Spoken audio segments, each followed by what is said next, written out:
Alright, fellow terror enthusiasts. It's your favorite channel, and tonight, we're cranking the creep factor up to 11. Forget your boring board games. Tonight we're diving headfirst into the darkest corners of the web. We're talking creepypastas that'll have you questioning your sanity, abandoned asylums with secrets older than time, and haunted dolls that whisper forbidden truths. Think you've seen it all? Think again.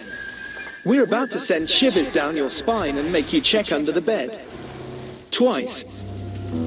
So, grab a flashlight. Seriously, you might need it. Crank up the volume, and get ready for a night of bone-chilling horror that will leave you wanting more. If you're ready to be properly scared, and maybe lose a little sleep, then hit that subscribe button and join the Legion of the Terrified. We're about to scream our way through the night, so buckle up, because things are about to get creepy.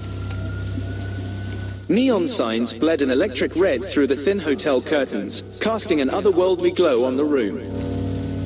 Laughter, tinged with breathlessness, echoed off the walls. Maya, tangled in the sheets next to Liam, traced a lazy circle on his chest.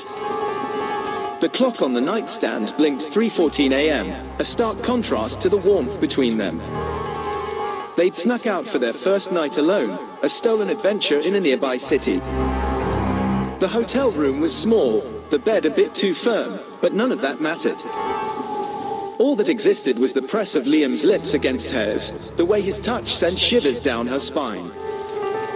Hours melted into a blur of whispered secrets, stolen glances, and a love that felt both new and exhilarating. The first tendrils of dawn painted the sky a pale pink as they finally drifted off to sleep. The alarm clock's shrill cry jolted them awake at 7 a.m., a rude awakening in the quiet aftermath.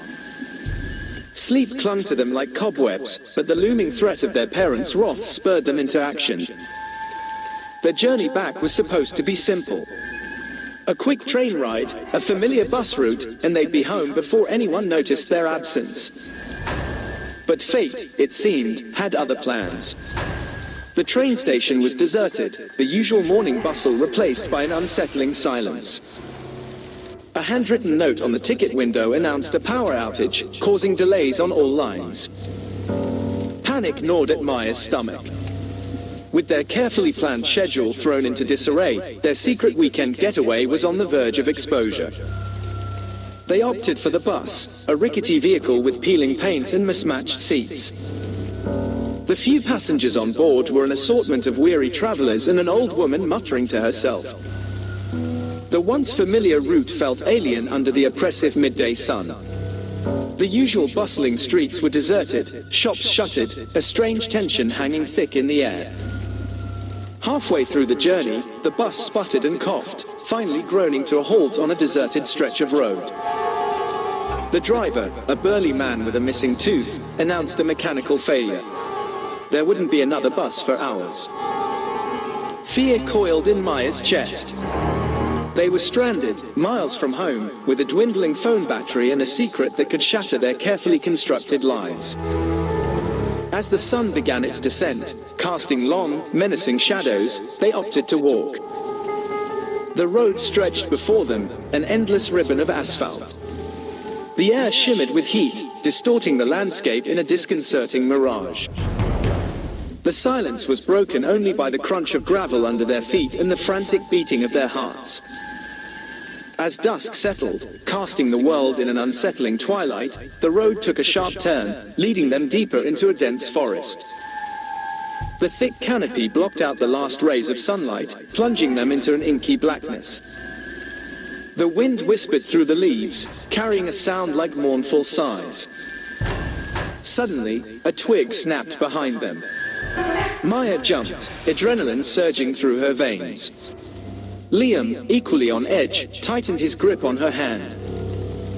They walked on, their pace quickening, eyes darting from shadow to shadow.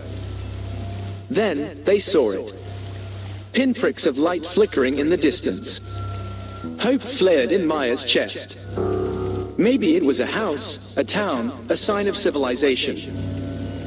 As they got closer, the flickering lights resolved into a group of people huddled around a bonfire, their faces obscured by the smoke and dancing flames. A primal instinct screamed at Maya to turn back, but exhaustion propelled them forward. They emerged from the darkness, their presence acknowledged by a chorus of surprised gasps. Maya's heart hammered against her ribs as a tall, weathered man with a long, braided beard stepped forward. His gaze was assessing, his voice a low rumble. "Lost, are you?" Fear warred with desperation in Maya's eyes. Taking a deep breath, she stammered, "Yes. Our bus broke down, and..." The man cut her off with a curt nod. "Come. You both look like you could use some rest and food." Hesitantly, they followed the group deeper into the clearing. The fire crackled, casting flickering shadows on their faces. Relief battled with a lingering sense of unease. As they settled around the fire, a woman with kind eyes and a warm smile offered them steaming mugs. The aroma of stew filled the air, a welcome change from the gnawing hunger in their bellies. The night wore on, filled with whispered stories exchanged around the fire. Despite the strangeness of the situation, Maya found herself drawn to the group's quiet warmth. They weren't what she had expected, these people who dwelled on the fringes of society. Finally, with the promise of a ride into town in the morning, they tried to get some sleep. The ground was uneven and unforgiving, but exhaustion finally claimed them. They woke with a start to the sound of voices and the smell of freshly brewed coffee. Relief washed over them as they saw the kind woman from the night before, along with a few others, packing up the campsite. The group, as they learned, were traveling artisans, moving from town to town selling their handmade crafts. True to their word, they offered Maya and Liam a ride in their van. The journey was slow and bumpy, but the company was pleasant. They learned about the artisans' nomadic lifestyle, their passion for their craft, and the deep connection to the natural world. As promised, they reached the outskirts of the town by mid-morning. Relief flooded Maya as she recognized familiar landmarks. They thanked the artisans profusely, their secret weekend adventure feeling like a distant dream. Back home, they faced a tense conversation with their parents, grounded for a week for their recklessness. But even under house arrest, a newfound confidence bloomed within them. They had faced their fears, navigated an unexpected detour, and emerged stronger, their bond deepened by the shared experience. The stolen night, the unnerving detour, and the kindness of strangers became a secret they held close. A reminder of the night they not only discovered a hidden side of themselves, but also the kindness that could exist in the most unexpected places. Alrighty, Sinister Squad. That story had you checking the shadows, right? We love messing with your minds and keeping you up at night. If you enjoyed this creepy tale, don't forget to smash that like button and subscribe for more chills and nightmares delivered straight to your inbox. Hit that notification bell so you never miss a single terrifying story. And hey, if you have any creepy encounters of your own, leave a comment below. We love hearing your spooky experiences. Until next time, sleep tight, but not too tight. You might miss the things that go bump in the night.